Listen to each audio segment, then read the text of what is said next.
Hello folks. Hope you're doing well. Yeah. I just got that new album of The King Country That Burned the Ships one. Yeah. That's cool. There are some good songs in it. Put it this way, I had some of the songs anyway. And so, yeah. So, yeah. And that Joy is a good song. Plus on that, they've got a slower version of Joy, which is, yeah.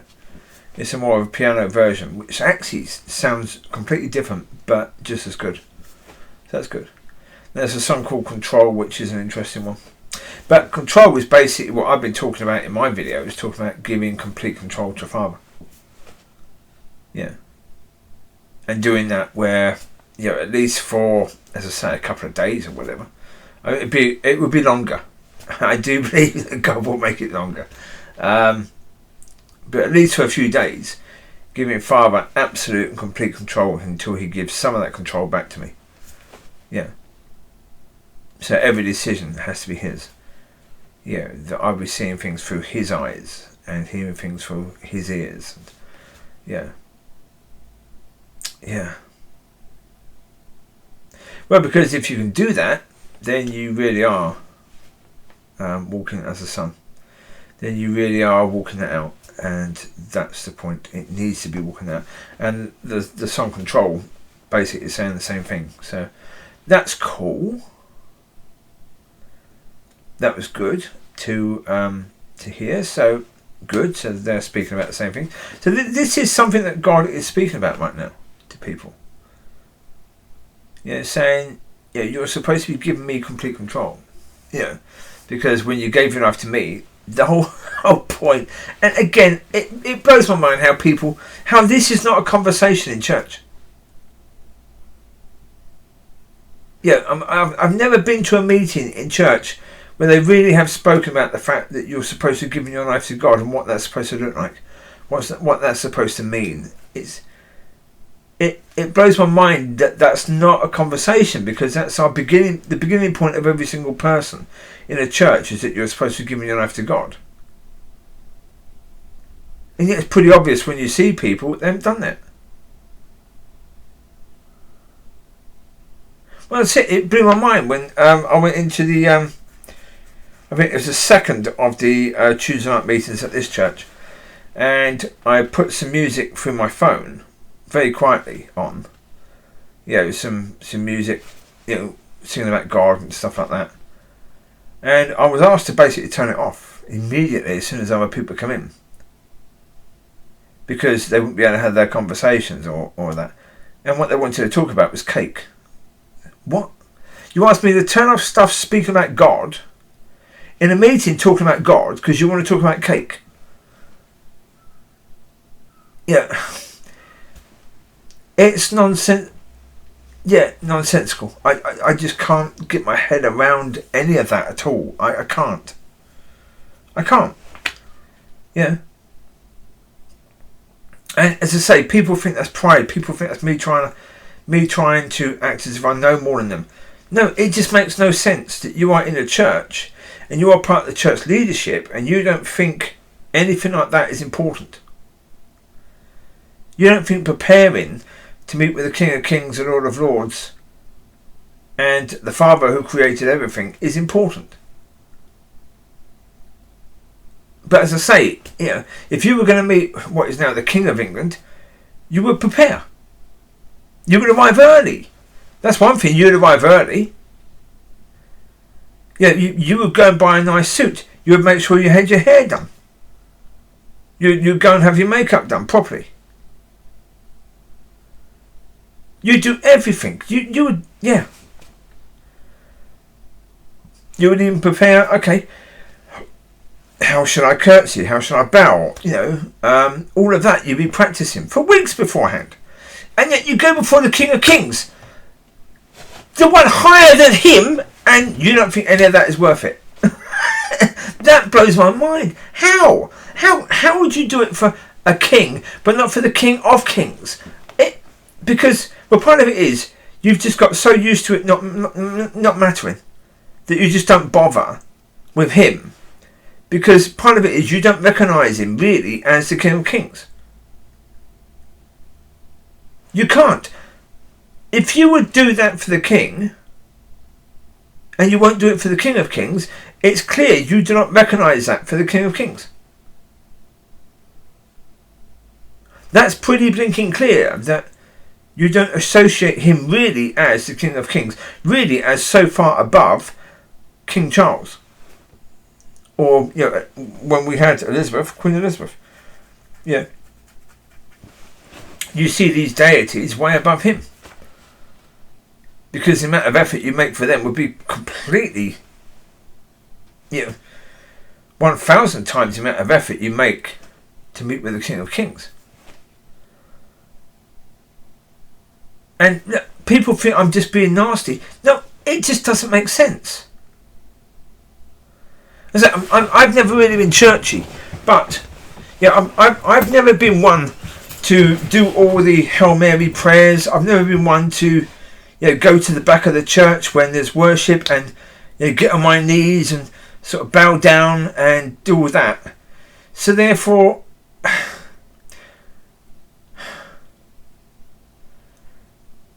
but I still understand that when you're coming to meet with the King of Kings, Lord of Lords, then maybe prepare. Get yourself in the right frame of mood. But they're the ones doing all these Hail Mary prayers and bowing down and shouting Jesus during the meeting and stuff like that. And yet, the desire to prepare isn't there. How is that not there? If what you're doing in church is true, if what you do during worship or during the meeting is true, if that is true, then why is there no preparation? Why is there no care? When they have a meeting like that, and this is any church, pretty much, any church, you see all these things in any church. So I'm not picking on one church, any church, you see all these things. But when they come together for a meeting, they say, okay, let's pray to get started. Quick prayer. That's it. We're into it. What?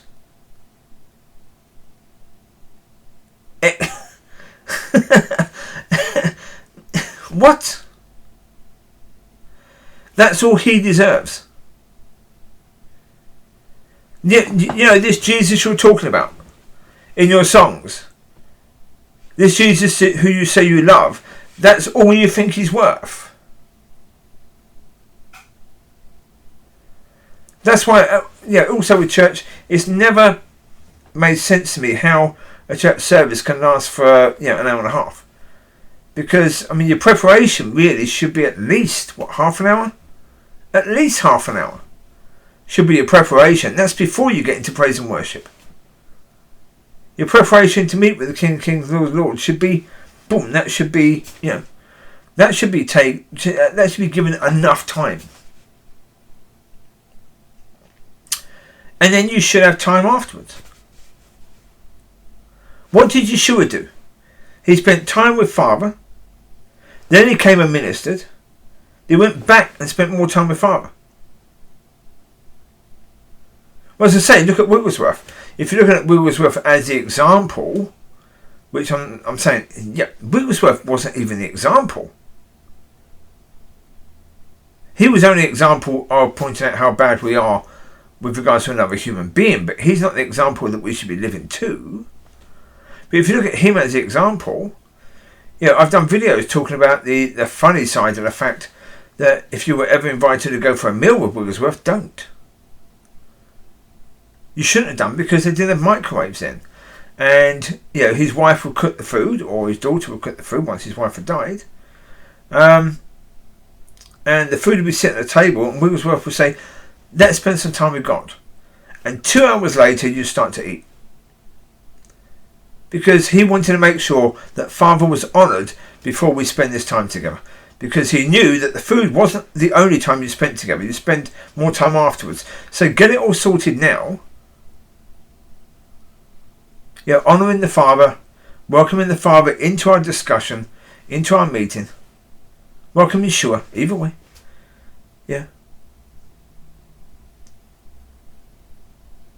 And, if he didn't even care about food that much, comparing to spending time with God, and honouring God because we gave our life to him. So we didn't give our lives to the food. We didn't give our lives to our bellies. We gave our lives to God. But as I say, his pre-food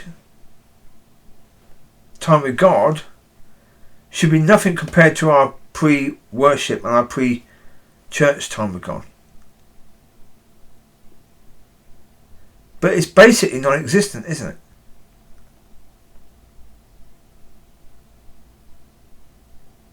it? I'm talking about this based upon the fact, well, I feel that I'm being led to, well, because of my previous video, someone who calls himself the Ghost of Smith Wigglesworth contacted me, so that got me thinking about Wigglesworth a bit more in examples that he showed.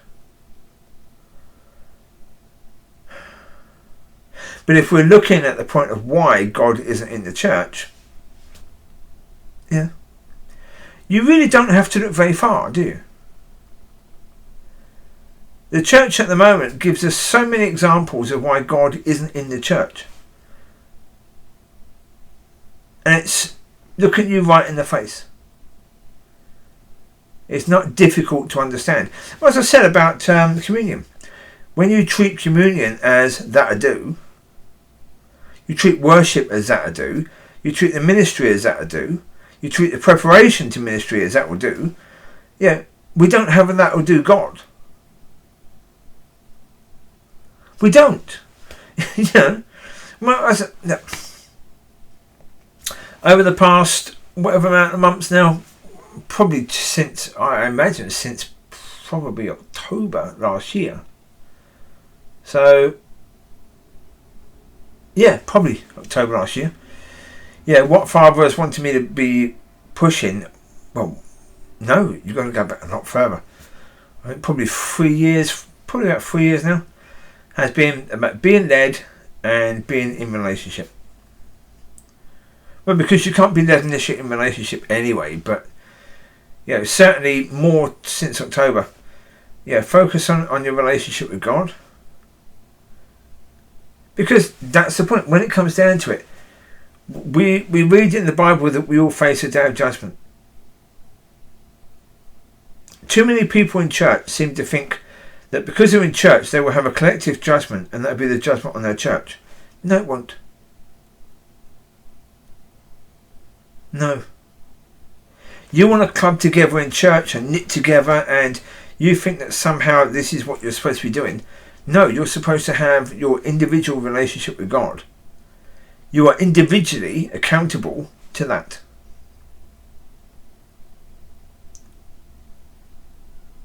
Yeah, because if you have that, then you can be led. And if you can be led, and, well, as I said at the beginning of this, if you can give control to Father, now you're in a position where God can use you. You want to be, you know, blessing the local community and helping the local people come to God, where you can continue doing things the way the church has been for the last 20-25 years, which hasn't worked, or you can focus on building your relationship with God. But that's going to take effort. That's going to take time. Well, because, yeah, it's an obvious point that's not so obvious, unfortunately. That if you want to see that change, you have to be willing to make equal change. Well, pretty much equal change, isn't it? So, yeah. Again, all of this is what I've been speaking about recently. This is nothing new. But that's going to be the message for a long time, I think. You know, I I had a tiny dig at Chris Blackerby about the fact he's been bringing the same message, pretty much identical same message, for the past sort of for about 4 to 5, maybe 6 years. Yeah. And it wasn't a proper dig, I was just saying, you know, yeah. But also, I was saying, well done to him because he's stuck to what God told him to bring. So good on him for doing that. I wasn't really digging that. But yeah, it seems to be that, certainly for now, that seems to be the message, doesn't it, really? And it should be the message, because, as I say, people have been crying out for revival for a long time, and yeah.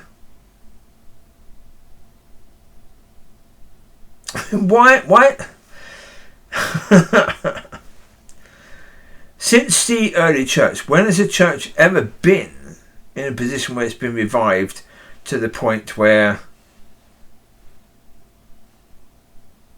it's looked anything like what the Bible shows? It hasn't. That's the reality. It really hasn't. We have had times when we've had moves of God and we've had new understandings within the church. And even that, as I said yesterday, the problem is that we are human. And because we're human, we tend to fail. We tend to be incredibly slow and incredibly useless. I think is a fair point. Useless, yeah. Well, because the Lord did say that we're like sheep. And sheep aren't the most intelligent creatures. They're quite dumb. They're quite useless. They fall into traps all the time. Yeah, they're not very wise, are they, really? And the problem is we are the same as that. Especially on our spiritual walk, we are very much the same as that. And you see that evidence over years. God has given us knowledge and understanding bit by bit by bit by bit by bit over the years. And sometimes it's been a good 60, 70 years before something new's come. Because he knows we can't handle it. Yeah. Because we, as humans, have been showing God for hundreds of years just how incredibly prophetic we can be. And, yeah, I'm counting myself in that. I'm not having a go at everyone else. I'm counting myself in that as well. That is a reality. Yeah, we really can be. I mean, yeah, I spent 27 years doing virtually nothing with regards to my relationship with God. So am I having a go at people for not having their relationship fantastic? No. But I'm saying this is now what God is talking about. Relationship. And that's why, last year, well, nearly a year ago now, Father said the word is a guidebook to a relationship with Father, and you're supposed to come through the word to Father. He didn't quite say it that way, but yeah. That's the gist. Well, because you're supposed to come through Yeshua. I said the word twice because obviously Yeshua is the word. The Bible is also the word. So the Bible is a guidebook to a relationship with Father. But you've got to go through the Son to that destination. Well, the Son is also called the Word. So, yeah. It can be complicated, can't it? Yeah. So, yeah. Yeah. So, I do think we are coming into a new time. I do think we are coming to something new now. But as I said before, I've laid the point very, very clearly that I know neither what needs to be said nor how it needs to be said at any point in time. So unless I'm fully guided by God, that He has control over any ministry I have, it won't work. Because if any of it is me, it's only going to get mucked up. Because if I've got to try and work out not only what has to be said to a group of people, who it has to be said to, and how it has to be said, no chance at all. I can't do that. I do not have the ability to do any of that in any way, shape or form. And so with that being the case, I have to give it to God. And yeah. Well, it brings it back to the beginning. That's some control. Yeah. It was nice. Yeah. But that's the thing though, isn't it? We've got to give control to him now. But when I was speaking about Wigglesworth wasn't one of these people. If Wigglesworth was alive now, he'd be kicked out of church. They wouldn't want him. They wouldn't want him. Because, like Yeshua, Wigglesworth spoke truth and he didn't try to protect people's feelings in any way, shape or form. That wasn't his concern.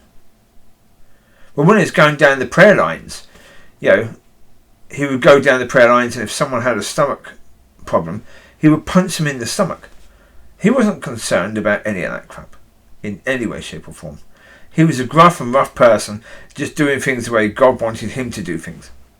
Why would he punch someone in the stomach? Because he was attacking whatever was attacking that person. Now, is that the way we do things now? Probably not. But it worked.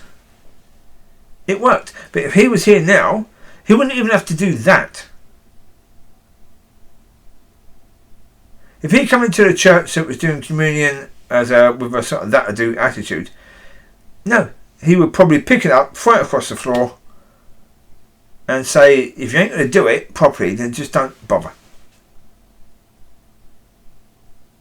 And that is exactly the way that should be dealt with. I have no problem with anyone doing that. The problem is you could be arrested for doing that. In today's society and in today's church, there's a very good chance that they would actually call the police on you for doing that. Yeah. Crazy. So, yeah. And don't think for a second that Yeshua wouldn't do that himself.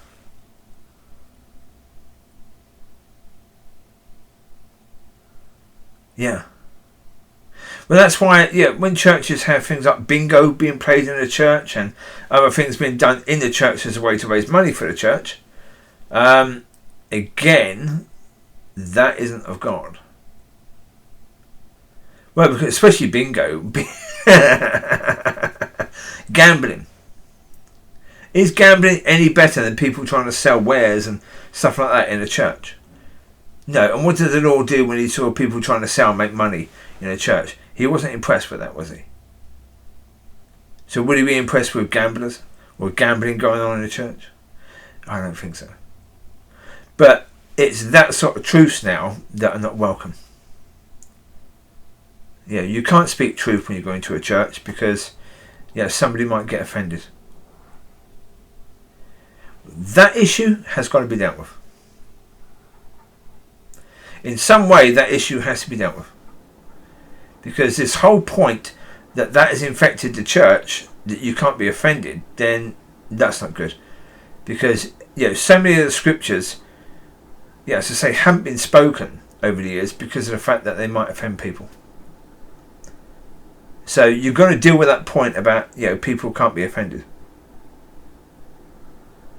Now, as I say, if the church isn't willing to do that because they don't want to offend people, God will come in and smash through the church to make the church as it needs to be for harvest to come in. If you are insisting that you're going to be in the way, he'll get you out of the way. So there you go. Hopefully that won't happen, but that really is up to the people in the church, isn't it? Yeah. We're running out of time, that's the reality. So there you go. You take care. God bless. Bye-bye.